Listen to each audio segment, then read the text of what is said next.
আসসালামু আলাইকুম, আশা করি সবাই ভালো আছেন। আপনারা সবাই অবগত ছিলেন যে আমাদের লজিক যে সিকিউ সলভ ক্লাস, আমরা সিকিউ যে সলভ ক্লাস নিয়ে হাজির হয়েছি টেস্ট পেপারে, যেটা আমাদের টেস্ট পেপারে বা টেস্ট পরীক্ষা আপনারা যেগুলো দিচ্ছেন টেস্ট পেপারে আছে, মানে বোর্ড কোশ্চেনগুলো এমন টাইপের। তো আপনারা সবাই জয়েন করেন এবং ফ্রেন্ডদেরকে একটু মেনশন করবেন আজকে ক্লাসে, যাতে আমরা সবাই মিলে ক্লাসটা করতে পারি। ঠিক আছে, সলভ ক্লাস নিব কয়টা? 4টা। দেখেন, ফার্স্ট পেপারে 2টা, সেকেন্ড পেপারে 2টা।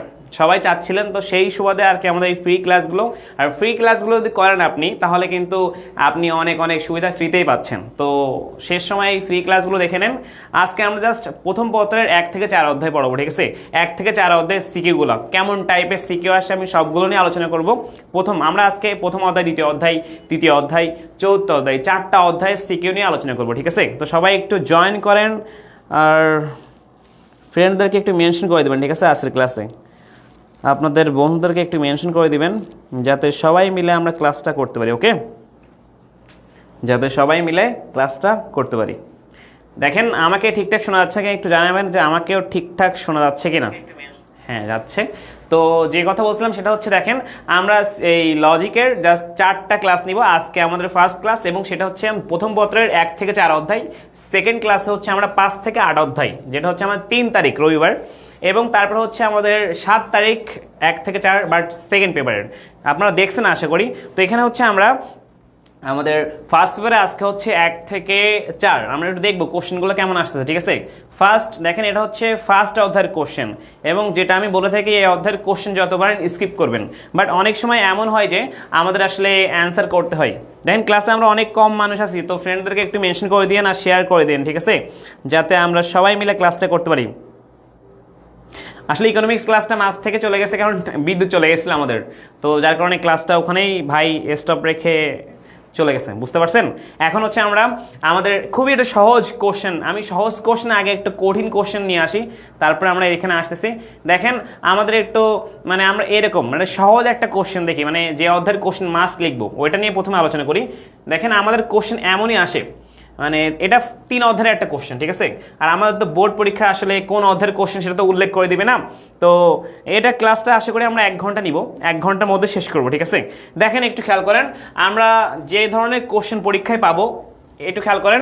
একটা ধারণা 1, ধারণা 2, ধারণা 3, এটা হচ্ছে 3টা উদ্দীপক, আমার একটা কোশ্চেনের 3টা উদ্দীপক। ঠিক আছে, আর একটু লাস্ট বার বলে ফেলি, আপনারা ক্লাসটা একটু শেয়ার মেনশন করে দিন, যাতে সবাই মিলে করতে পারি। ওকে, অনেকে জয়েন করছেন আমাদের সাথে, মিথিলা, দেন ওয়াকিয়া জয়েন করছে, স্বর্ণা জয়েন করছে, ওকে, মোহাম্মদ আলম জয়েন করছে, তাসনিম, সাইমা জয়েন করছে। ওকে, সেকেন্ড পেপার হচ্ছে আমরা নেক্সট এই ক্লাসের পরে আরেকটা ক্লাস 7 তারিখ থেকে আমরা সেকেন্ড পেপার পড়বো। ওকে, ফার্স্ট পেপার সেকেন্ড পেপার 2টা পেপারই পড়াবো। তো আমরা শুরু করি, আপনারা একটু ক্লাসে থাকিয়েন কেমন কোশ্চেন আসে, বা দেখেন হুবহু এরকম টপিকও চলে আসতে পারে পরীক্ষায়, এই কোশ্চেনগুলো পরীক্ষায় ঘুরে ফিরে আসে আর কি। ঠিক আছে, এই টপিকই তো আমি টপিক ওয়াইজও বলে দিব যে 1 থেকে 4 অধ্যায় কোন কোন টপিকের কোশ্চেন পরীক্ষায় আসে। ঠিক আছে, যেমন আমি যদি এখন একটা কোশ্চেন দেখছি, এটা 3 অধ্যায়ের কোশ্চেন, দেখেন শব্দ থেকে আসছে।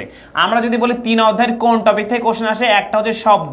ঠিক আছে, শব্দ থেকে, যে পদযোগ্য শব্দ, সহপদযোগ্য শব্দ আর পদ নিরপেক্ষ শব্দ। তো এরকম কোশ্চেন আমরা দেখলে ইজিলি বুঝবো সেটা হচ্ছে কোথা থেকে আসছে। সেকেন্ডলি হচ্ছে আমাদের যে কোশ্চেনটা আসে সেটা হচ্ছে ব্যাপ্যতা, এই অধ্যায়ের এই ব্যাপ্যতা নিয়েও আমরা আজকে ক্লাসে আলোচনা করব। থার্ডলি হচ্ছে আমাদের যে টপিকটা আসে সেটা হচ্ছে বাক্যার্থ ও যাতার্থের সম্পর্ক। ঠিক আছে, এখান থেকে কোশ্চেন আসে। তো এই 3টা টপিকের কোশ্চেন প্রতিবারই পরীক্ষায় আসে, যে কোনো বোর্ড পরীক্ষা। ঠিক আছে, প্রতিটা বোর্ড পরীক্ষায় কিন্তু আসে। তো একটু খেয়াল করবো, দেখেন স্যার, এই যে বই, চেয়ার, কলম, এটা একটা পদযোগ্য শব্দ, তাহলে উদ্দীপক 1 নম্বর হচ্ছে পদযোগ্য শব্দকে নির্দেশ করতেছেন। আর 2 নম্বর দেখেন স্যার, ছাত্র, শিক্ষক, রাজা, প্রজা। কখনোই ছাত্র হচ্ছে আমাদের কি করে না, ছাত্র একা হচ্ছে আমাদের মানে ছাত্র শিক্ষক একা একা সংজ্ঞায়িত হতে পারে না, শিক্ষকও। দেন রাজা, প্রজা একা একা সংজ্ঞায়িত হতে পারে না, নির্ভরশীল পদ, এই জন্য এগুলোকে বলা হয় সাপেক্ষ পদ। আর এটা হচ্ছে আহ, মরি, মরি, যেগুলো সি সি, হাই, হাই, এগুলো হচ্ছে আমাদের পদ অযোগ্য বা পদ নিরপেক্ষ শব্দ। তাহলে আমরা জাস্ট উদ্দীপক যদি বুঝি, এই 3 ধরনের, মানে আমাদের এই 3টা পদযোগ্য, সহপদযোগ্য, পদ নিরপেক্ষ, আর একটা হচ্ছে সাপেক্ষ, এই 3 চারটা আর একটা সাপেক্ষ, এই চারটা জিনিস আমরা খুব সহজে বুঝলেই এই টপিকের কোশ্চেন আমাদের কখনোই ভুল হবে না, ঠিক আছে। তাহলে এটা কি, এটা হচ্ছে পদযোগ্য, ঠিক আছে, এটা পদযোগ্য। আর এটা হচ্ছে কি, পরেরটা হচ্ছে আমাদের সাপেক্ষ, ঠিক আছে, সাপেক্ষ। আর নেক্সট যেটা হচ্ছে আমাদের ঘ দাগ, এটা বলেন তো এটা কি, এটা পদ অযোগ্য বা পদ নিরপেক্ষ বলতে পারি, পদ নিরপেক্ষ। এখন আপনারা গ ঘ এর কোশ্চেনটা দেখেন, গ আর ঘ, এখানে গ দাগ বলছে উদ্দীপকের 3-এ উল্লেখিত শব্দগুলো যুক্তিবাক্যে পদ হিসেবে ব্যবহৃত হতে পারে, উত্তরের পক্ষে ব্যাখ্যা দিতে বলছে। তো এখানে আসলে এগুলো কি পদ হতে পারে, আমাদের মনে রাখতে হবে বা বুঝতে হবে এগুলো আসলে কি পদ হতে পারে কিনা। তো খেয়াল করেন এখানে হচ্ছে আমরা এইগুলো হচ্ছে প্রথমত 3 উদ্দীপক 3-এ এগুলো কখনোই পদ হতে পারে না, কারণ এগুলো পদ নিরপেক্ষ বা পদ অযোগ্য। আমরা জানি যে সকল শব্দ নিজে নিজে উদ্দেশ্যবিধে হতে পারে না এবং সাহায্য নিয়েও হতে পারে না, তাদেরকে পদ নিরপেক্ষ বা পদ অযোগ্য শব্দ বলে। তো আমাদের এখানে মনে করেন গ দাগের অ্যান্সার করবো, আমি মনে করেন ডিরেক্টলি এটাকে আমি গ দাগের অ্যান্সার করবো। তো প্রথমে আমরা অনেক সময় সিকিউ লেখা আসলে এই স্ট্রাকচার বুঝি না, তো এই স্ট্রাকচারের জন্য আমরা কি করতে পারি সেটা হচ্ছে আমাদের প্রথমে কি চাইছে স্যার, প্রথমে চাইছে উল্লেখিত শব্দগুলো যুক্তিবাক্যে পদ হিসেবে ব্যবহৃত হতে পারে কিনা। প্রথমে বলবো আসলে ব্যবহৃত হতে পারে না, ব্যবহৃত হতে পারে না। কেন, কারণ এগুলো প্রথমে ওখানে বলবো কারণ ব্যবহৃত হতে পারে না, এগুলো পদ অযোগ্য শব্দ বলে।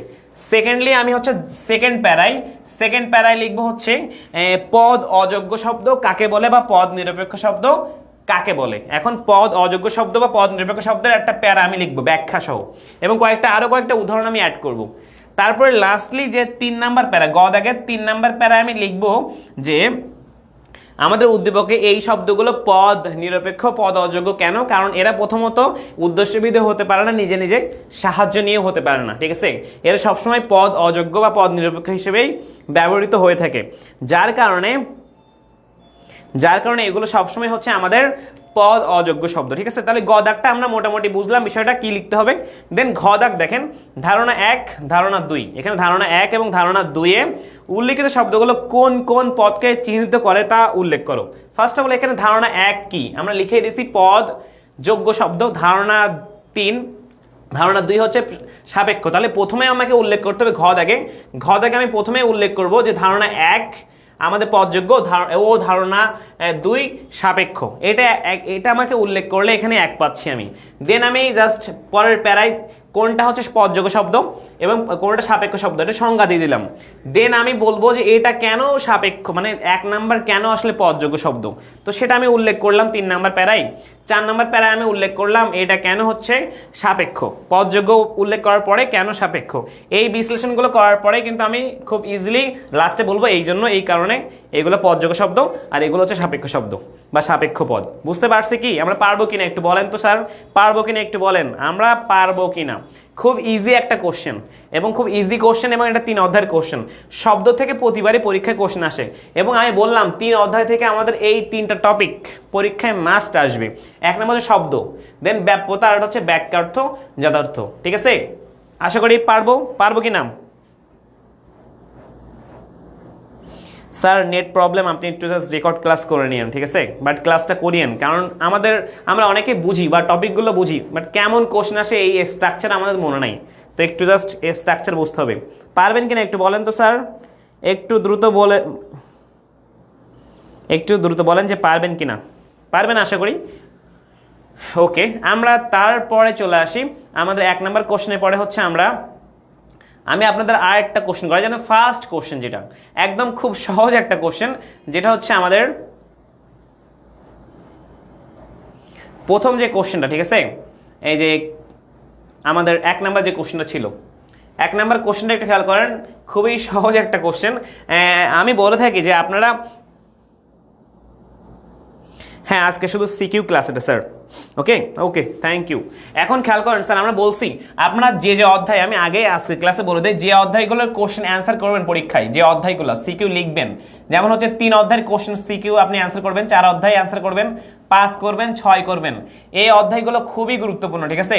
তো এখান থেকে কোশ্চেন লিখলে স্যার বুঝবে যে আপনি ভালো পারেন। আর এই অধ্যায়গুলো পড়লে এনাফ, এই অধ্যায়গুলো পড়লে আপনি কমপক্ষে 7টা কোশ্চেন ইজিলি পাবেন, 7 থেকে 8টা। আর 1 2 আর বাকি যে থাকে হচ্ছে 1 2, দেন থাকে হচ্ছে আমাদের 7 8। এই অধ্যায়গুলো খুব মানে চট্টগ্রামের ভাষায় বলা হয় বাক্য অধ্যায়, মানে গুরুত্বপূর্ণ না, অতটা গুরুত্বহীন অধ্যায়, ঠিক আছে। তবুও পরীক্ষায় তো আসবে, কারণ কোশ্চেন তো স্যারদের 11টা মিলাতে হবে। এখন খেয়াল করেন আমাদের যে কোশ্চেনটা এখানে আসছে, আমরা ওই কোশ্চেনটা নিয়ে একটু খেয়াল করব। এখানে বলছে করোনা পরিস্থিতি নিয়ে দুই বন্ধু একটা কথোপকথন করছে।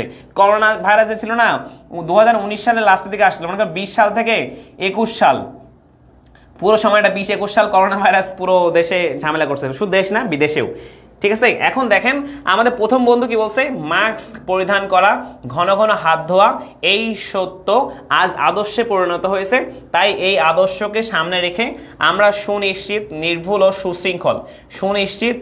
ও সুশৃঙ্খল জ্ঞান লাভ করতে পারি। দ্বিতীয় বন্ধু বলতেছে, হ্যাঁ তবে করোনা থেকে বাঁচতে হলে ভ্যাকসিন কিভাবে কাজ করবে, কোন নিয়মে প্রয়োগ করতে হবে সেটাও অত্যন্ত গুরুত্বপূর্ণ। তার মানে দেখো খুবই, মানে এইগুলো তুমি আসলে সৃজনশীল লিখলে তুমি মার্কস কি পাবে, মানে খুবই টিপিক্যাল টাইপের কথাবার্তা এবং খুবই এলোমেলো কথাবার্তা লিখতে হবে এখানে। তো এরকম জিনিস যদি অ্যাভয়েড করে তুমি সবসময় 3, 4, 5, 6 এই অধ্যায়গুলোর অ্যান্সার করো, এগুলো খুবই লজিক্যাল এবং হচ্ছে অনেক ভালো মার্কস ক্যারি করা যায়। তো আমি সবসময় বলবো তোমরা হচ্ছে এই অধ্যায়গুলোর কোশ্চেনটা লিখবা। যেমন এখানে তুমি 7 অধ্যায় অ্যাড করতে পারো, 7 অধ্যায়ের যে বহু কারণবাদ আমরা দেখবো মানে আমাদের নেক্সট ক্লাসে ওই অধ্যায় থেকে কেমন কোশ্চেন আসে। আমি তো আজকে এই 4 পর্যন্ত দেখাবো। তো একটু খেয়াল করেন আমরা একটা ফার্স্ট অধ্যায়ের কোশ্চেন কেমন আসে দেখলাম।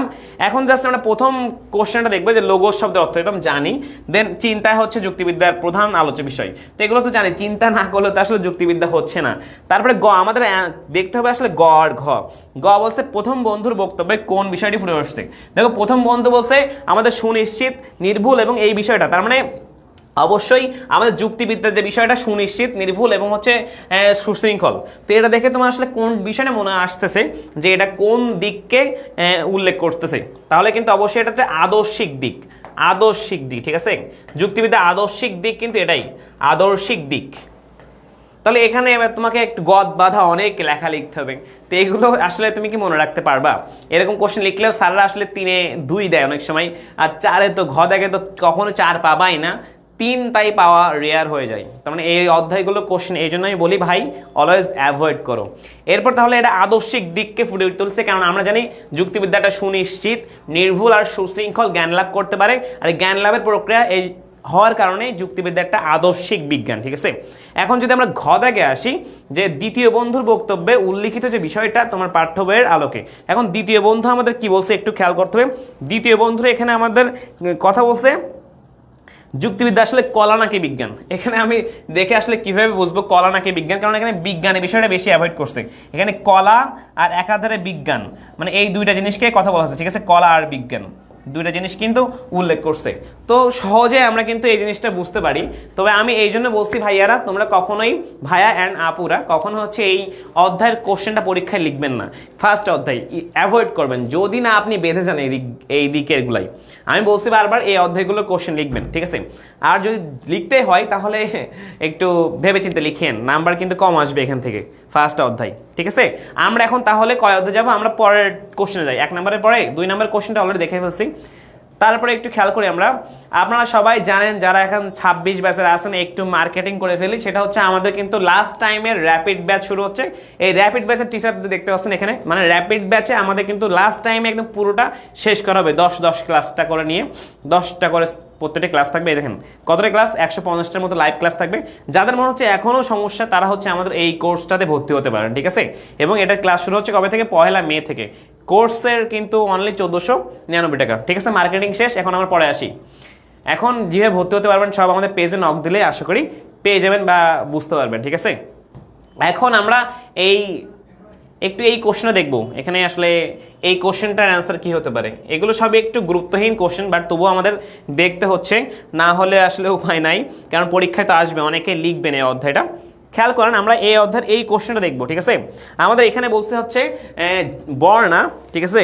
বর্ণা খুব ভালো গান করে। দেখছো এই কোশ্চেনের উদ্দীপক দেখে তোমার কি মাথায় কোনো কিছু খেলতেছে? খুবই উল্টাপাল্টা মনে হচ্ছে না? দেখো ছবি আঁকে, অবসর। আমার দ্বিতীয় অধ্যায়ের কোশ্চেন এটা লাস্ট। আমরা গুরুত্বপূর্ণ যে কোশ্চেনগুলো পরীক্ষায় আসে, যেমন 3 আর 4, আমি এটা নিয়ে এই কোশ্চেনের পর থেকে আলোচনা করব। তো সবাই একটু থাকিয়েন, ঠিক আছে। এখানে বলছে অবসর সময়ে বর্ণা ফুলের বাগান করে তার পড়ার ঘরে সে চমৎকার একটি প্রাকৃতিক দৃশ্যের ছবিও রেখেছে, মানে এখানে একটা সৌন্দর্যের বিষয়ে ফুটে উঠছে। আর সৌন্দর্য মানে আমরা সবাই জানি নন্দন তত্ত্ব। যুক্তিবিদ্যায় আমাদের একটা কথা আছে, সৌন্দর্যের কোনো কিছু উল্লেখ করলে সেটাকে আমরা বলি নন্দন তত্ত্ব। সেকেন্ডলি যে উদ্দীপক বা দৃশ্যকল্প, সেখানে উল্লেখ করছে যে মতিন খুব ভালো একজন ব্যবসায়ী, তিনি সবসময় তাজা ফল বিক্রি করেন, তিনি সঠিক পরিমাপেও ফল বিক্রয় করেন, মানে তিনি তার মধ্যে যে নীতি বা নীতি নৈতিকতা, এই নীতির বিষয়টা কিন্তু ফুটে উঠছে। তার মানে এখন খুব ইজিলি আমরা বুঝতে পারবো এই টপিক, মানে 2 অধ্যায় অ্যাটলিস্ট প্রথম অধ্যায় চাইতে একটু ভালো কোশ্চেন লেখা যায়, বুঝতে পারছেন, লেখা যায়।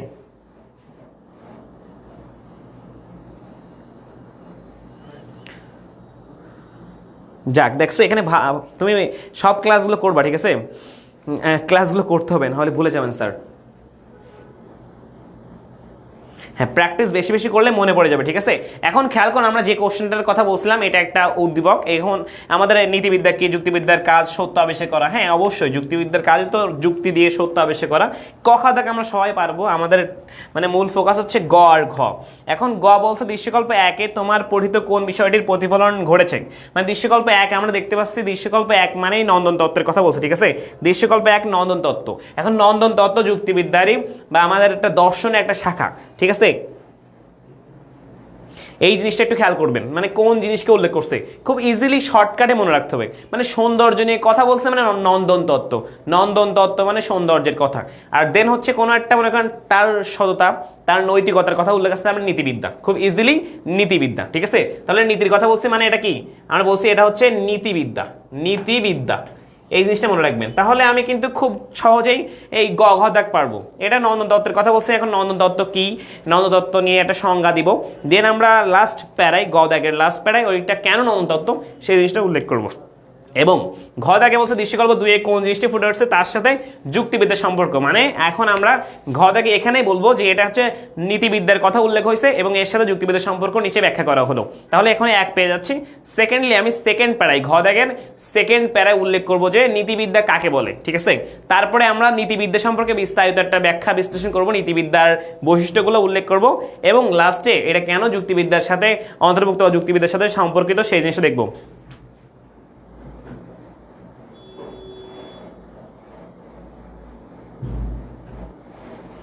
সেরা স্যার, অ্যাপ্রিসিয়েট করছেন, ভালো লাগছে। ওকে, তাহলে 1-2 অধ্যায়ের কোশ্চেনগুলো শেষ। আমি এখন হচ্ছে 3 অধ্যায়ের কোশ্চেন যেটা শব্দ করাইছি ওর পরে যাব। আপনারা বুঝতে পারছেন আশা করি কেমন কোশ্চেন আসছে। এই কোশ্চেন কিন্তু আমরা একটু আগেই সলভ করছি ফার্স্টেই, তো এই কোশ্চেনটা আমরা আশা করি পারবেন সবাই, ঠিক আছে। এখন আমরা সবাই জানেন যা 26-27 আমাদের এই কোর্সগুলো চলতেছে, তো একটু সবাই ইনরোল করতে পারেন যার যার দরকার। এখন আমরা আর একটা কোশ্চেন যাব, যেটা হচ্ছে আমাদের মানে যদি বলা হয়ে থাকে আমাদের এই 3 অধ্যায়ের যদি টপিকের কথা বলছিলাম না, শব্দ ব্যাখ্যা অর্থ যথার্থ, আর একটা কি শব্দ ব্যাখ্যা অর্থ যথার্থ, আর একটা হচ্ছে আমাদের কি, আরেকটা হচ্ছে আমাদের ব্যাপ্যতা। এই জিনিসগুলো একটু জাস্ট মনে রাখবেন, এই জিনিসগুলো আমাদের একটু ভালো করে শিখতে হবে, ঠিক আছে। এই জিনিসগুলো দেখব। এখন দেখেন আমাদের এই যে ব্যাখ্যা অর্থ যথার্থ থেকে কোশ্চেন কিন্তু প্রতিবারই আসে, তার মানে এই টপিক রিলেটেড কোশ্চেন কিন্তু পরীক্ষা আসবে, জাস্ট উদ্দীপক চেঞ্জ হয়ে যেতে পারে। আমরা একটু খেয়াল করবো, আপনারা দেখতে পাচ্ছেন কিনা জানি না, এখানে দেখেন মনে হচ্ছে আম, এখন আম বলতে সকল আমকে বোঝাচ্ছে। এখন মিষ্টি আম বলতে সকল মিষ্টি আমকে বোঝাচ্ছে। আর লাল মিষ্টি আম মানে দেখেন আমের সংখ্যা বেশি, এখন আমের মধ্যে কিছু আম হচ্ছে মিষ্টি, তার মানে আমের চাইতে মিষ্টি আমে আসলে সংখ্যা কমে যাচ্ছে।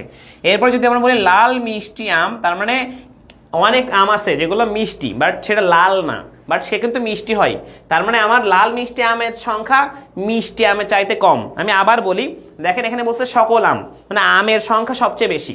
যেমন বলি মানুষের সংখ্যা অনেক বেশি।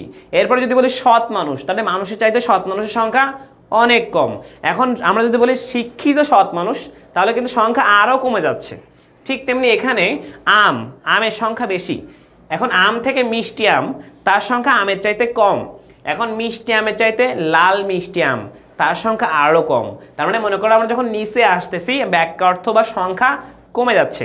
আবার যদি আমরা এটা থেকে উপরে উঠি আমার কি হবে, আমার হচ্ছে ব্যাখ্যা অর্থ বাড়বে বা সংখ্যা বাড়বে। সবাই দয়া করে ক্লাসটা একটু শেয়ার করে দিবেন, ঠিক আছে, তাহলে আপনার বাকি ফ্রেন্ডদেরও এই ফ্রি ক্লাসগুলো করে কিন্তু তারা ভালো করতে পারে পরীক্ষায়। তো নিজে না করে অন্যদেরকে করাই ক্লাসটা, ঠিক আছে। ওকে, আপনি জাস্ট পরীক্ষায় যারা 27 ব্যাচের এখানে আসেন, 27 ব্যাচের স্টুডেন্ট, আপনারা জাস্ট পুরো বইগুলো বেসিক আমরা খুব সহজে শর্টকাট করে মানে দেখাইছি কোন কোন টপিক পড়তে হবে, ওইগুলোই পড়বেন। ফ্রি ক্লাস অনেকগুলো নিয়েছি। আর নেক্সট টাইম বলে রাখি, 27 ব্যাচ যারা আছেন তাদের জন্য আমাদের যুক্তিবিদ্যা পুরো একটা বই বের হবে, just first paper, second paper plus test paper, ওই পুরোটা মিলে ওই বইটা পড়লে আশা করি আপনার আর কোনো যুক্তিবিদ্যার কোনো বই পড়তে হবে না। খুব শর্টকাট করে ইনশাল্লাহ আমরা এই বছরেই বের করব, তো আপনারা পেয়ে যাবেন আশা করি। না না, সময় দেওয়া লাগবে না স্যার। এখন খেয়াল করেন, আমি জাস্ট কমেন্ট দেখলে অনেক কোশ্চেন চলে আসতেছে, আমি পরে দেখব। এখন আমরা বললাম তাহলে এটা হচ্ছে উপর থেকে নিচে আসলে আবার ব্যাখ্যার্থ বা সংখ্যা কমে যাচ্ছে, আবার যদি নিচ থেকে উপরে যায় তো সংখ্যা বাড়বে। বাট এই সাইডে দেখেন আমরা সকল মিষ্টি আম, তার মানে মিষ্টি আমের কথা আমাদের দেখেন, এখানে আসলে ব্যাখ্যার্থ কমবে, আবার এখানে গেলে যাতায়াত বাড়বে, ঠিক আছে। এখন হচ্ছে আমরা যদি আমের থেকে এখানে যাই, দেখেন এখানে আম থেকে শুরু হয়েছিল এই সাইডে, তার মানে এই সাইডে আমার ব্যাখ্যা অর্থ কমতেছে, বাট এই সাইডে কি এটাকে বলতে পারি যাতায়াতের ঊর্ধ্বগতি, ঠিক আছে, যাতায়াতের ঊর্ধ্বগতি, এই জিনিসটা মনে রাখবেন। আর এটা হচ্ছে ব্যাখ্যা অর্থের নিম্ন গতি, আমি আর লিখলাম না। এখন ওটা খেয়াল করেন, এখানে আমরা যখন নিচে আসছি ব্যাখ্যা অর্থ কমে যাচ্ছে, বাট যাতায়াত বাড়তেছে। আমের একটাই গুণ আছে, আমের অনলি একটা গুণ, আমত্ব গুণ, যেমন মানুষের একটাই গুণ জীববৃত্তি। সেকেন্ডলি যখন মিষ্টি আমে আসতেছে, আম থেকে মিষ্টি আম, আমার ব্যাখ্যা অর্থ বা সংখ্যা কমে যাচ্ছে, বাট যাতায়াত কি হচ্ছে, বাড়তেছে। কারণ মিষ্টি আম মানে প্রথমত তার আমের গুণ আছে, আমত্ব, আর দ্বিতীয়ত তার মিষ্টত্বের গুণও আছে। তাহলে এখানে হচ্ছে আমার ব্যাখ্যা অর্থ কমলেও যাতায়াত বাড়তেছে। আবার যখন মিষ্টি আম থেকে লাল মিষ্টি আমে আসছি, আমার ব্যাখ্যা অর্থ কমে যাচ্ছে, বাট সেই সময় যাতায়াত কি হচ্ছে, বাড়তেছে। কারণ আমরা জানি মিষ্টি আমের এক্সট্রা একটা গুণ আছে, প্রথমত মিষ্টি আম মানে আমত্ব প্লাস মিষ্টত্বের গুণ আছে, দ্বিতীয়ত লাল মিষ্টি আম হওয়ার কারণে লালের যে লালত্ব গুণ আছে। তার মানে এই যে ব্যাখ্যা অর্থ আমার সংখ্যা কমে যাচ্ছে, বাট সেই সময় কিন্তু গুণ বাড়তেছে, ঠিক আছে।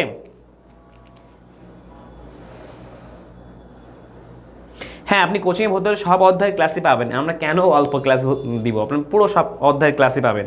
তাহলে বললাম এটা হচ্ছে আমাদের একটা কি, এটা হচ্ছে আমাদের এই ব্যাখ্যা অর্থ যাতায়াতের ঊর্ধ্বগতি নিম্নগতি। তো চিত্র আমরা বুঝে গেলাম, এটা কিন্তু চিত্র সেখানে দিচ্ছে, আমি জাস্ট ওইভাবে দেখাইছি আপনার। এখন দেখেন আমাদের বলছে ব্যাহতার্থক পদ কাকে বলে, কদাক মানে যে পদ দ্বারা ওই কোনো একটি গুণের সাময়িক অনুপস্থিতি বোঝায়, অন্ধ, বোবা, খোড়া, এগুলো ব্যাহতার্থক পদ। কোন পদকে বিশিষ্ট পদ বলা যায়, কোন ধরনের পদ, রহিম, করিম, সাত্তারেরা বিশিষ্ট পদ। এখন আমাদের গ দাগে আসি, এই গ দাগ বলছে চিত্র 2, চিত্র 2 বলতে আমাদের এটা খুব সহজ। চিত্র 1 হচ্ছে আমাদের সংখ্যা বা ব্যাখ্যা অর্থ বোঝাচ্ছে, চিত্র 2 হচ্ছে জাত অর্থ বোঝাচ্ছে, মানে গুণ। আমরা জানি জাত অর্থ মানে হচ্ছে গুণ। আর একটা জিনিস জানি আমরা, ব্যাখ্যা অর্থ ও জাত অর্থের মধ্যকার সম্পর্ক কি, ব্যাখ্যা অর্থ যাতায়াতের মধ্যকার সম্পর্ক হচ্ছে ব্যস্তানুপাতিক। ব্যাখ্যা অর্থ কমলে যাতায়াত বাড়ে, ব্যাখ্যা অর্থ বাড়লে যাতায়াত কমে, যাতায়াত কমলে ব্যাখ্যা অর্থ বাড়ে। এই যে 4টা সম্পর্ক আছে এখানে। তো আমরা বলতে চাচ্ছি যে এই গ দাগে বলছে 2 এর সাথে তোমার পাঠ্য বইয়ের কোন বিষয়ের মিল আছে। এখানে 2 আমাদের কি বলছে, যাতায়াত, ঠিক আছে, 2 হচ্ছে যাতায়াত। তাহলে আমি বলবো গ দাগের প্রথমেই আমার চিত্র 2 এ যাতায়াত থেকে উল্লেখ করছে, তাহলে 1 পেয়ে যাব।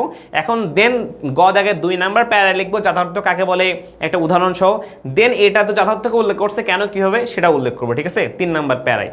এখন ঘ দাগে যদি আমরা আসি, এই ঘ দাগে, তো ঘ দাগে দেখবেন স্যার বলছে চিত্র 1 ও চিত্র 2 এর মধ্যকার যে আন্ত সম্পর্ক, মানে আমরা জানি ব্যাখ্যা অর্থ যাতায়াতের মধ্যকার সম্পর্ক হচ্ছে ব্যস্তানুপাতিক বা বিপরীত। তার মানে আমার যখন এই সংখ্যা বা ব্যাখ্যা অর্থ কমতেছে, তখন আমার যাতায়াত কিন্তু বাড়তেছে, ঠিক আছে। আবার যদি আমরা এই লাল মিষ্টি আম থেকে শুরু করতাম, তাহলে ব্যাখ্যা অর্থ বাড়লে যাতায়াত কিন্তু কি হতো, লাল মিষ্টি আম, তার মানে যাতায়াত কমে যাইতো। মানে যেভাবে দেখায় না কেন আমার অ্যান্সার কিন্তু সেই ওই 4টার মধ্যে থাকবে, ঠিক আছে। তার মানে ব্যাখ্যা অর্থ যখন বাড়ে যাতায়াত তখন কমে, ব্যাখ্যা অর্থ যখন কমে যাতায়াত তখন বাড়ে। এই যে সিকোয়েন্সটা আমরা কিন্তু দেখাতে হবে। তো আমার এই ঘ দাগে এইটাকে উল্লেখ করছে, চিত্র 1 ও চিত্র 2 এ ব্যাখ্যা অর্থ যাতায়াতের ঊর্ধ্বগতি আর নিম্নগতি। পারবো কিনা একটু বলেন তো, পারবো কিনা? আপনারা ক্লাসটা শেষ করে তারপরে বিদায় নিয়েন আমার সাথে সাথে, আগে থেকে বিদায় নিয়েন না, ঠিক আছে। ওকে, আশা করি আমরা এই কোশ্চেনটা পারবো সবাই, ঠিক আছে। একটু বলিয়েন পারবেন কিনা। দেন আমরা আরও একটা কোশ্চেনে আসি, যে কোশ্চেনটা পরীক্ষা কিন্তু 100% আসবে। 3 অধ্যায়ের এই টপিক আমি একটা শব্দ থেকে আপনাদেরকে প্র্যাকটিস করালাম, আর এটা হচ্ছে ব্যাখ্যা অর্থ যাতায়াত থেকে প্র্যাকটিস করাইছি, এবং লাস্ট যে টপিক এটা হচ্ছে আমাদের ব্যাপ্যতা, কেন কোনটা ব্যাপ্য আর কোনটা অব্যাপ্য। এই কোশ্চেন পরীক্ষায় 100% আসবে, কোনোটা না আসলে এটা আগে আসবে, ঠিক আছে। তো একটু খেয়াল করেন, এখানে আমাদের বলতেছে যে এখানে উল্লেখ করে দিছে কিন্তু কোনটা ব্যাপ্য আর কোনটা হচ্ছে অব্যাপ্য, ঠিক আছে? একটু খেয়াল করেন, দেখেন ফার্স্টলি এখানে বলছে আমাদের এই যে একটা মানে ক আর খ, ক মানে হচ্ছে উদ্দেশ্য, খ মানে হচ্ছে বিধেয়, ঠিক আছে? এখানে ক মানে উদ্দেশ্য, খ মানে বিধেয়, তার মানে এটা ক এটা খ, প্রত্যেকটাতে ক এবং খ আছে, ঠিক আছে?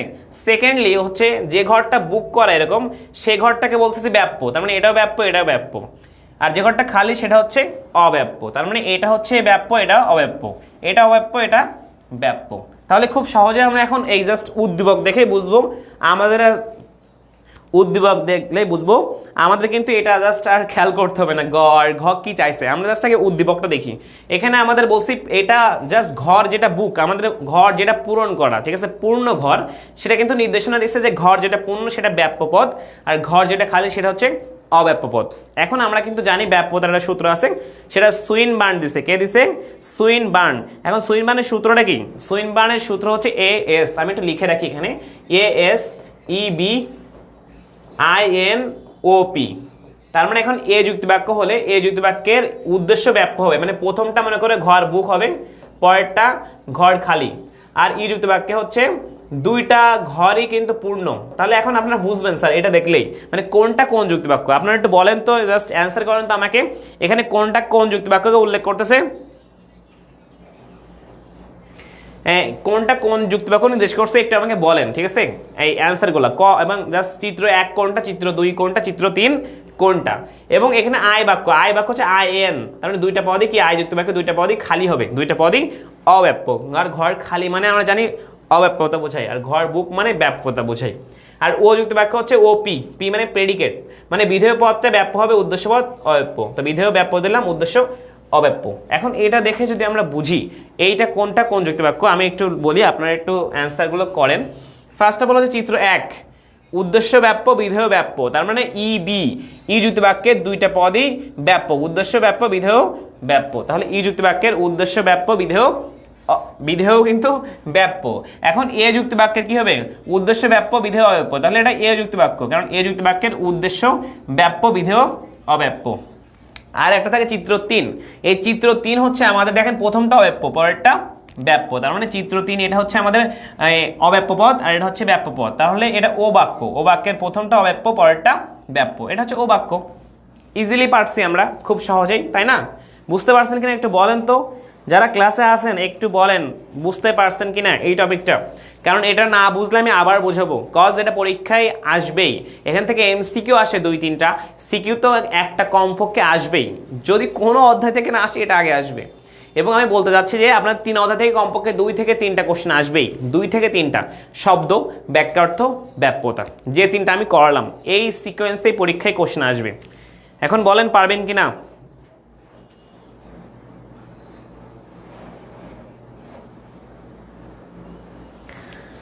পদের বিপরীত হ্রাসবৃদ্ধির নিয়মটি একক পদের ক্ষেত্রে প্রযোজ্য, একক পদের ক্ষেত্রে স্যার প্রযোজ্য হবে না স্যার, ঠিক আছে? ওয়াও, আমাদের জান্নাত, ওয়াকিয়া জান্নাত, আপনি অনেক ভালো আছেন। মিথিলা মিথু সেরা। চিত্র 1 হচ্ছে ই বাক্য স্যার, চিত্র 1 ই, পরেরটা thank you Mithila Mithu, thank you. Then okay EBASOP, okay হয়েছে,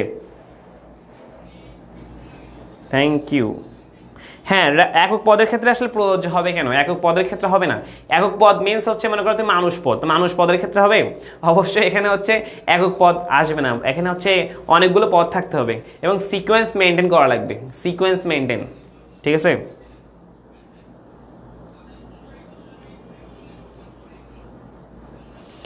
আমি একটু ডিটেইলে বোঝাচ্ছি, দেখেন স্যার আমরা বলছি সুইনবার্নের একটা সূত্র আছে, সুইনবার্নের সূত্রটা কি? সুইনবার্ন আমাদের এই ব্যাপ্যতার সূত্র দিচ্ছেন, এই সুইনবার্নের সূত্র হচ্ছে AS, এ যুক্তি বাক্যের উদ্দেশ্য, জাস্ট এস মানে সাবজেক্ট। এখন এ যুক্তি বাক্য মানে এ যুক্তি বাক্যে উদ্দেশ্য পদের কথা উল্লেখ করছে, এই জন্য উদ্দেশ্য পদটা ব্যাপ্য, বিধেয় পদ অব্যাপ্য, ঠিক আছে? আর বি মানে বোথ, দুইটা পদের কথা উল্লেখ করছে, তার মানে দুইটা পদে কি হবে? ব্যাপ্য, উদ্দেশ্য ব্যাপ্য, বিধেয় ব্যাপ্য, যেমন এটা।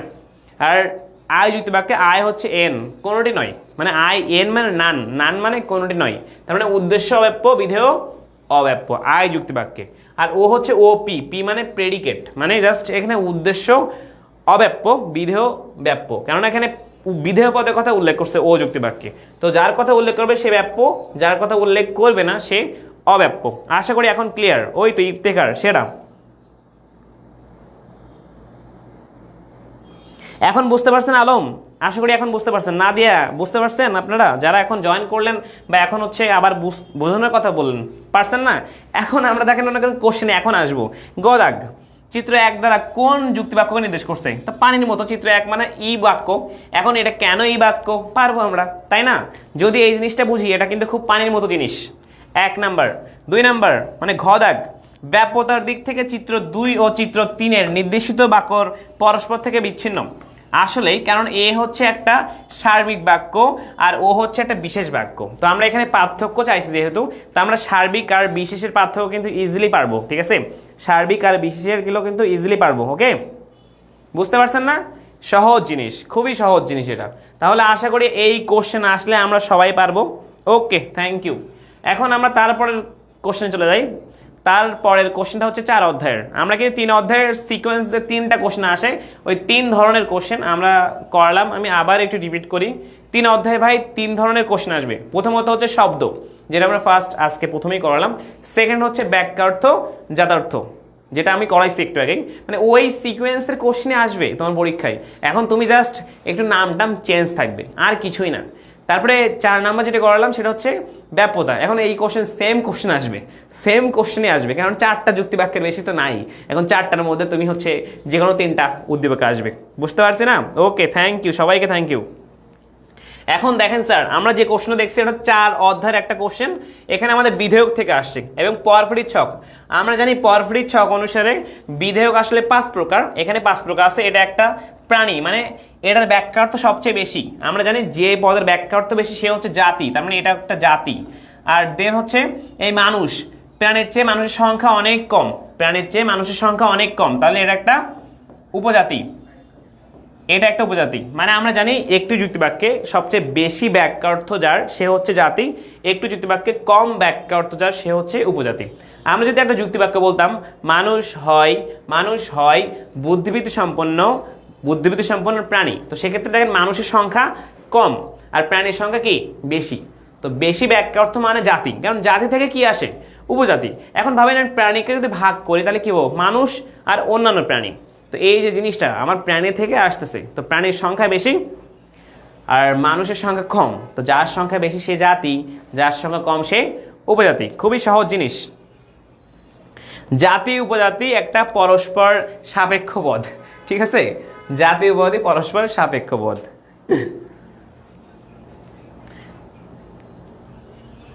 এখন দেখেন আমাদের বলছে এই যে বুদ্ধিবৃত্তি সম্পন্ন, এটা একটা বিভেদক লক্ষণ। এখন বিভেদক লক্ষণ কি? যে গুণ দ্বারা বা যে লক্ষণ দ্বারা আমরা জাতি থেকে উপজাতিকে পৃথক করি, ঠিক আছে? এটা বিভেদক লক্ষণ। আর বিচার শক্তি, আর বলছি বিচার শক্তি সম্পন্ন, এটা হচ্ছে উপলক্ষণ। কারণ আমাদের প্রত্যেকটা মানুষেরই এই বিচার শক্তি, মানে ক্ষুধা, তৃষ্ণা, বিবেক আছে। আর হাস্যপ্রিয়তা হচ্ছে অবান্তর লক্ষণ, ঠিক আছে? এই কোশ্চেন আপনারা অনেকে ভুল করেন, বুঝেন না। আমি একটু ডিটেলসে আলোচনা করি এখানে, এই কোশ্চেনটাতেই একটু খেয়াল করবেন, ঠিক আছে? এই চ্যাপ্টার একদম ইজি। আমাদের স্টারলা শাইন বলছে খুবই ইজি। আসলে এর মতো ইজি অধ্যায় হয় না। যেমন হচ্ছে আমাদের এই 5টা জিনিস চিনলে আমরা যে কোনো কোশ্চেনে অ্যান্সার করতে হবে এই অধ্যায়ের। যেমন জাতি বললাম বেশি সংখ্যা, উপজাতি কম সংখ্যা, বিভেদক লক্ষণ। মনে রাখবেন পৃথিবীতে একটাই বিভেদক লক্ষণ আছে, সেটা হচ্ছে কি? এই বুদ্ধিবৃত্তি সম্পন্ন। এর বাইরে কোনো বিভেদক লক্ষণ পৃথিবীতে নাই, ঠিক আছে? আর একটা বলছি বিচার শক্তি সম্পন্ন। এই বিচার শক্তি আরও উপলক্ষণ আরও আছে, যেমন ক্ষুধা, তৃষ্ণা, পিপাসা, নিদ্রা, মরণশীলতা, সৃজনশীলতা, বিবেক। আমি আবার রিপিট করি: ক্ষুধা, তৃষ্ণা, পিপাসা, নিদ্রা, মরণশীলতা, সৃজনশীলতা, মনুষ্যত্ব, বিবেক। বিচার ক্ষমতা, বিচক্ষণতা, বিচার শক্তি সবই হচ্ছে উপলক্ষণ।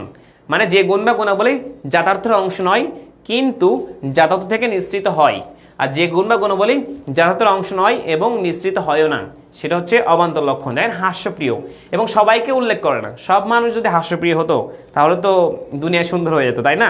এটা তো হয় না, যার কারণে আমাদের এটা অবান্তর লক্ষণ। এখন আমরা যদি উদ্দীপক, মনে রাখবেন উদ্দীপক যদি আপনি বোঝেন কোশ্চেন কি আসছে আপনি ধরতে পারবেন। এখন গদাক দেখি, উদ্দীপকে বুদ্ধিবৃত্তি সম্পন্ন কোন ধরনের বিধেয়ক, বুদ্ধিবৃত্তি সম্পন্ন কোন ধরনের বিধেয়ক। এখন এই বুদ্ধিবৃত্তি সম্পন্ন আমরা বের করে ফেলছি বিভেদক লক্ষণ, ঠিক আছে, বিভেদক লক্ষণ। কারণ এই বুদ্ধিবৃত্তি সম্পন্ন গুণ দ্বারাই আমরা প্রাণী থেকে বা প্রাণী জাতি থেকে মানুষ উপজাতিকে পৃথক করতে পারছি। যে গুণের কারণে আমরা জাতি থেকে উপজাতি পৃথক করতে পারি তাকে বলা হয় বিভেদক লক্ষণ, ঠিক আছে না। এখন ঘ দাগ, পাঠ্য বইয়ের আলোকে প্রাণী এবং মানুষ, ভাই কত সহজ কোশ্চেন দেখছো, একটা জাতি আর একটা হচ্ছে উপজাতি। এখন জাতি উপজাতির মধ্যে অবশ্যই একটা সাপেক্ষ সম্পর্ক, একটা পারস্পরিক সম্পর্ক আছে, কারণ একটা সংখ্যা বেশি আর একটা সংখ্যা কম। তো এই নিয়ে ডিটেলসে আমাদের জাতি উপজাতির পারস্পরিক সম্পর্ক, আসন্নতম পদ, পরমতম জাতি, তারপর হচ্ছে আসন্নতম উপজাতি, এরকম কিন্তু অনেক কিছু আমরা পড়াইছিলাম, তো এইগুলো একটু দেখবেন। ইয়েস, আমাদের মিথিলা খুব সেরা আছেন আপনি। এখন আমরা তারপরে আসি, ঠিক আছে। এই কোশ্চেন বুঝছেন না, এই কোশ্চেন বা এই টপিক বুঝছেন কিনা একটু কমেন্ট করেন তো, পারবেন কিনা। এই টপিক কিন্তু, এই কোশ্চেন কিন্তু পরীক্ষায় আসবে, এমন কোশ্চেন কিন্তু পরীক্ষায় আসবে। মানে আমাদের বিধেয়ক, এখন আমি একটু বলি বিধেয়ক কি। বিধেয়ক কিন্তু উদ্দেশ্য বিধেয়ের মধ্যকার সম্পর্ক, বাট না, সদর্থক যুক্তিবাক্যের উদ্দেশ্য বিধেয়ের মধ্যকার সম্পর্ক, নর্থক যুক্তিবাক্যে তো বিধেয়ক থাকে না, তাই না। এটা নিয়ে আমাদের অনেক ফ্রি ক্লাস আছে, আপনারা দেখলে পাবেন। এরপর যদি আমরা দেখি, হ্যাঁ হ্যাঁ ইফতেখার ঠিক বলছে, এটা আচ্ছা। তারপর হচ্ছে আমরা খদাক যদি দেখি 2 নাম্বারটা, যে বিধেয় ও বিধেয়কের মধ্যে দুটি পার্থক্য লেখো। দেখেন বিধেয় হচ্ছে যুক্তিবাক্যের একটা অংশ, আর বিধেয়ক যুক্তিবাক্যের অংশ না, এটা সম্পর্ক বোঝায়। আর বিধেয় হচ্ছে আমাদের উদ্দেশ্য, উদ্দেশ্য সম্পর্কে এক কিছু বলা হয়, আর বিধেয়ক হচ্ছে সদর্থ যুক্তিবাক্যের উদ্দেশ্য বিধেয়ের মধ্যকার সম্পর্ক। এরপরে জাস্ট আপনি একটা উদাহরণ দিতে পারেন, বাট চাইছে দুইটা, শুধু দুইটাই লিখবো, তাই না। ওকে, এক্সামে কিন্তু উত্তর বেশি লম্বা করা যায় না, একদম প্রশ্ন, হ্যাঁ উত্তর আপনার বেশি লম্বা করার দরকার নেই, বাট প্যাটার্ন ফলো করতে হবে। গ দাগের মানে আপনাকে অবশ্যই 3টা প্যাটার্ন ফলো করতে হবে, কি চাইছেন সেটা সম্পর্কে ব্যাখ্যা এবং সেটা সম্পর্কে বিশ্লেষণ, তাই 3টা প্যাটার্ন ফলো করতে হবে গ দাগ। এবং ঘ দাগে 4টা প্যারা আর কি, এই প্যারাগুলো ফলো করবেন আপনি, ইনশাল্লাহ পারবেন। ওকে, থ্যাংক ইউ আনজুম, ঈদ থেকে আনজুম, থ্যাংক ইউ আপনাকেও, আশা করি পারবেন। এখন আমি নেক্সট কোশ্চেন চলে যাব। নেক্সট কোশ্চেনটা খুবই ইজি, এর মতো ইজি কোশ্চেন হয় না রে ভাই। নেক্সট কোশ্চেনটা কিন্তু আরও ইজি। এখন এই কোশ্চেনটা আসছে কোথা থেকে বলতে পারবেন, যে অবান্তর লক্ষণের প্রকারভেদ। আমাদের কিন্তু 4 প্রকার, আমাদের সুক্তা এত বছর পর আসছে রে। আমাদের অবান্তর লক্ষণ কিন্তু কি বললাম, অবান্তর লক্ষণ 4 প্রকার। একটা হচ্ছে শ্রেণীগত বিচ্ছেদ্য, শ্রেণীগত অবিচ্ছেদ্য, ব্যক্তিগত বিচ্ছেদ্য আর ব্যক্তিগত অবিচ্ছেদ্য। এই 4 প্রকার আমাদের হচ্ছে অবান্তর লক্ষণ থেকে এই কোশ্চেনটা আসে, এবং এরকম কোশ্চেন পরীক্ষায় মাস্ট আসবে। 4 অধ্যায়ের কোশ্চেন এরকম কোশ্চেন পরীক্ষায় মাস্ট আসবে, ঠিক আছে, মাস্ট আসবে। এখন আমরা দেখি এই কোশ্চেনটা। ফার্স্ট হচ্ছে, কথা সাহিত্যিক হুমায়ুন আহমেদ 1948 সালের 3রা নভেম্বর, মানে 13ই নভেম্বর জন্মগ্রহণ করেন। তিনি ছিলেন মিতভাষী, হাস্যোজ্জ্বল, বিচক্ষণ, মেধাবী। এখন বলো তো বিচক্ষণ গুণটা কোন বিধেয়ক, বলতে পারবা কেউ? দেন হচ্ছে ফার্স্ট অংশটা, এই যে প্রথম বাক্য হচ্ছে এটা, মানে এতটুক। তাহলে আমাদের গদাক বলছে উদ্দীপকের প্রথম বাক্যে, উদ্দীপকের প্রথম বাক্যে, ঠিক আছে। এখন প্রথম বাক্যে আমার কার কথা উল্লেখ করছে, কোন বিধেয়কে ইঙ্গিত করছে একটু দেখবো। প্রথম বাক্যে হচ্ছে বলছে, দেখেন আমরা জানি যে গুণ বা যে অবান্তর লক্ষণ কোনো ব্যক্তির, ফার্স্ট অফ অল এটা হুমায়ুন আহমেদ একজন সিঙ্গেল ব্যক্তি, মানে উনি একজন ব্যক্তি। এখন এটাকে ব্যক্তিগত, তাহলে ব্যক্তিগত। এখন মনে করেন স্যার কোনো মানুষের জন্মস্থান, জন্ম তারিখ, মৃত্যু স্থান, মৃত্যু তারিখ, এগুলোকে আমরা চাইলে চেঞ্জ করতে পারবো? মোটেই পারবো না। এবং আমাদের অতীতে ঘটে যাওয়া ঘটনা, এগুলো চেঞ্জ করা যায় না। তো যে ঘটনাগুলো আসলে চেঞ্জ করা যায় না, পরিবর্তন করা যায় না, সেগুলো সবসময় হচ্ছে আমার মানে ব্যক্তির ক্ষেত্রে ঘটলে ব্যক্তিগত অবিচ্ছেদ্য। অবিচ্ছেদ্য মানে কখনোই ডিভোর্স হবে না, কখনো ব্রেকআপ হবে না, সম্পর্ক বিচ্ছেদ ঘটবে না। বাট যদি সম্পর্ক বিচ্ছেদ ঘটে, ব্রেকআপ হয়ে যাবে, ডিভোর্স হয়ে যাবে, সেটা হচ্ছে বিচ্ছেদ্য, ছাড়াছাড়ি। আর অবিচ্ছেদ্য মানে কখনোই ব্রেকআপ হবে না, সবসময় অটুট থাকবে, ঠিক আছে। এই জিনিসটা আশা করি আপনারা বুঝেন। ওকে, থ্যাংক ইউ স্যার, উপলক্ষণ, হ্যাঁ ভেরি ভেরি থ্যাংক ইউ আপনাকে। আসলে এটা হচ্ছে আমাদের বলছে, দেখেন হুমায়ুন আহমেদের যে এটা ব্যক্তিগত, এবং হচ্ছে এই গুণটা কখনো চেঞ্জ করা যায় না, এই ব্যক্তিগত, এটা হচ্ছে অবিচ্ছেদ্য, ওনার সাথে সারা জীবন থাকবে ওই গুণটা, উনি সবসময় বহন করবে। জন্মগ্রহণের স্থান, জন্মগ্রহণের তারিখ। এখন বলতে পারেন যে ভাইয়া আসলে জন্ম তারিখটা আমরা চেঞ্জ করে ফেলি, জন্মস্থান এটা আসলে চুরি করতেছেন আপনি, বাট আপনি সৃষ্টিকর্তা, আপনাকে যেদিন পৃথিবীতে পাঠাইছে ওই দিনকে আসলে চেঞ্জ করা যায়? কখনোই সম্ভব নাই। যার কারণে হচ্ছে আমাদের এই জিনিসগুলো কখনোই চেঞ্জেবল না, ঠিক আছে। তাহলে আমরা বললাম যে উদ্দীপকের এক বা প্রথম বাক্যটিতে কোন বিধেয়ককে নির্দেশ করছে, এটা হচ্ছে ব্যক্তিগত অবিচ্ছেদ্য অবান্তর লক্ষণকে নির্দেশ করতেছে, ঠিক আছে। ঘ দাগ উদ্দীপকের দ্বিতীয় বাক্যটিতে, এখন দ্বিতীয় বাক্যটিতে যে গুণগুলো উল্লেখ করছে আমাকে একটু বলেন তো কোন গুণগুলো কোন বিধেয়ককে উল্লেখ করছে, কোনটা কোন বিধেয়ক?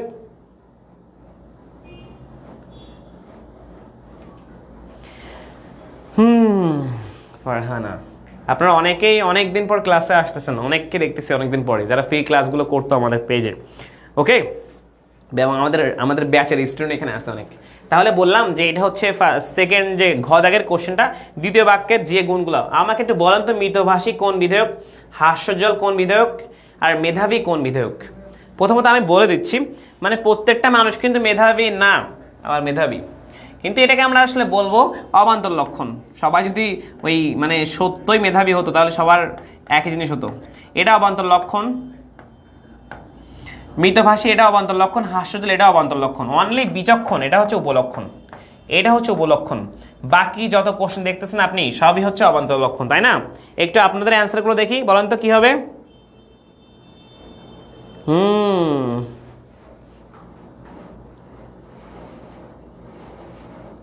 হ্যাঁ, অনেকেই অ্যান্সার হচ্ছে, বাকিগুলো সবাই একটু অ্যান্সার করেন তো, এটা কি হবে, বাকি দেয় কি হবে একটু বলেন তো আমাকে। তাহলে আমাদের যে এই কোশ্চেন ছয় দাগে হচ্ছে গ দাগ আমরা বুঝতে পারছি এটা হচ্ছে আমাদের মানে একজন ব্যক্তি সম্পর্কে বলছে, তাহলে ব্যক্তিগত প্রথমত, এবং এই গুণটা কখনোই চেঞ্জ করা যায় না, তাহলে ব্যক্তিগত অবিচ্ছেদ্য অবান্তর লক্ষণ। আর ঘ দাগ হচ্ছে আমাদের বলছে কোনটা কোন, মানে কোনটা আসলে কোন বিধেয়ক, ঠিক আছে। তাহলে পারবো আশা করি।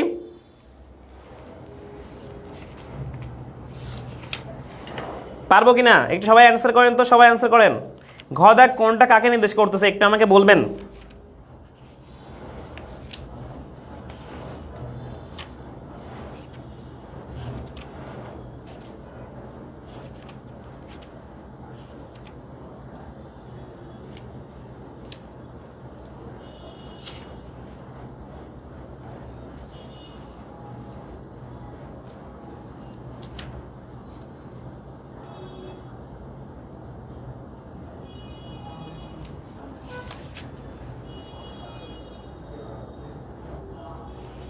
ওকে,